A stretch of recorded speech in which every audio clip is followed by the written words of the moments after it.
मोहतरम नाज़रीन, अस्सलामु अलैकुम वरहमतुल्लाहि ताला वबरकातुहू। अब्दुल क़य्यूम ऑफिशियल में आपका खैर मक़दम है।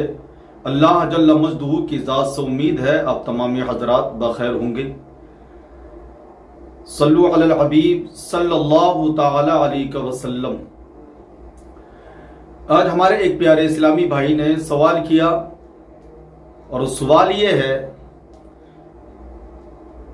कि अगर किसी मर्द के बाल इस कदर लंबे हैं कि उसे जूड़ा बांधने की ज़रूरत पड़े तो क्या वो जूड़ा बांध करके नमाज पढ़ सकता है या नहीं।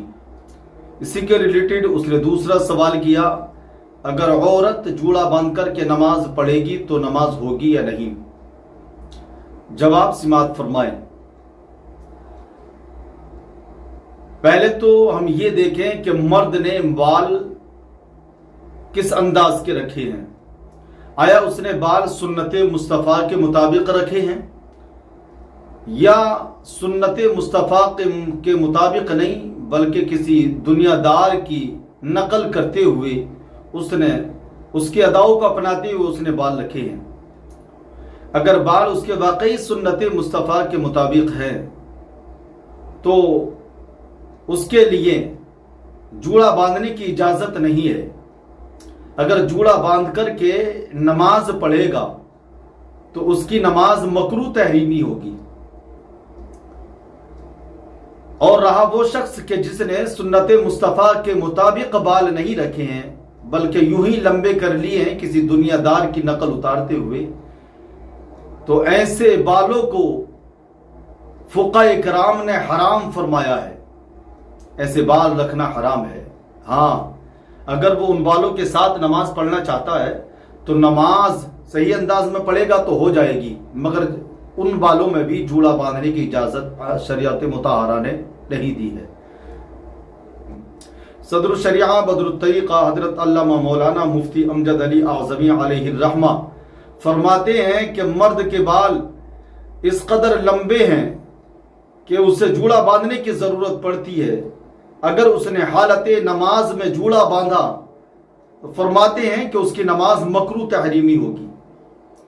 अब रहा मसला औरत का, तो औरत अगर जूड़ा बांध करके नमाज पढ़े तो ये उसके लिए बेहतर है, इसलिए कि अगर औरत जूड़ा बांध करके या इसके अलावा और दूसरे हीले हैं, बालों को एक जगह इकट्ठा करके नमाज नहीं पढ़ेगी, किसी भी अंदाज में बांध करके अगर औरत नमाज नहीं पढ़ेगी तो फिर हालत नमाज में बाल उसको परेशान करेंगे,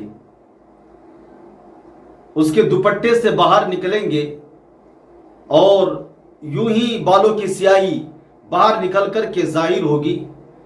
जबकि शरीयत मुतहरा ने कहा है कि औरत के बाल भी औरत हैं, लिहाजा उनका छुपाना भी जरूरी है। तो बेहतर यह है कि औरत जूड़ा बांध करके नमाज पढ़े या किसी और अंदाज में बालों को इकट्ठा कर ले, उसके बाद में नमाज पढ़े। इसी के रिलेटेड दूसरा मसला यह है कि आज हमारे मुआशरे में बड़ी तादाद में हमारे नौजवान भाई ज़ईफ़ुल उम्र अक्सर लोग इस बात में मुब्तला हैं कि उनके पाजामे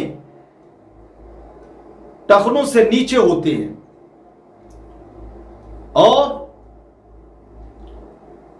तहमद अगर बांधते हैं तो वो भी टखनों से नीचे होता है, पैंट अगर पहनते हैं वो भी टखनों से नीचे होती है।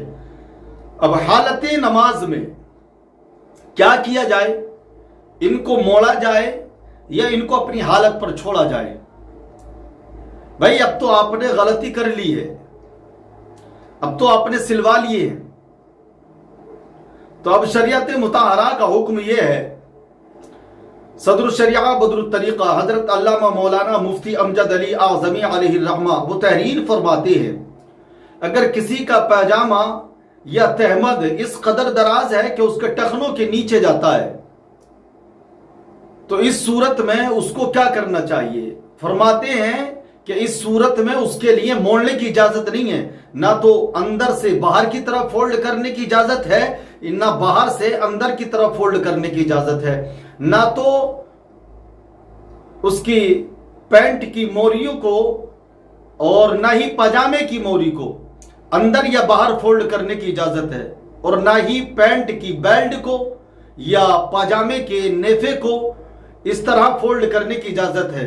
ना नीचे से इजाजत है फोल्ड करने की, ना ऊपर से इजाजत है। बल्कि शरीयत मुताहरा ने कहा कि आप इसको यूं ही छोड़ दो और इसी अंदाज में नमाज पढ़ें।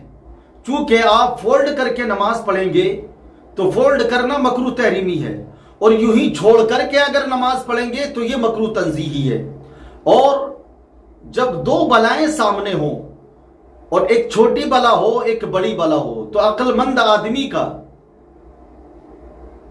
शऊर इस तरफ लेकर के जाएगा कि वो छोटी बला का सामना करे, तो मकरूह तंजीही ये मकरूह तहरीमी के मुकाबले में बहुत छोटा दर्जा रखती है।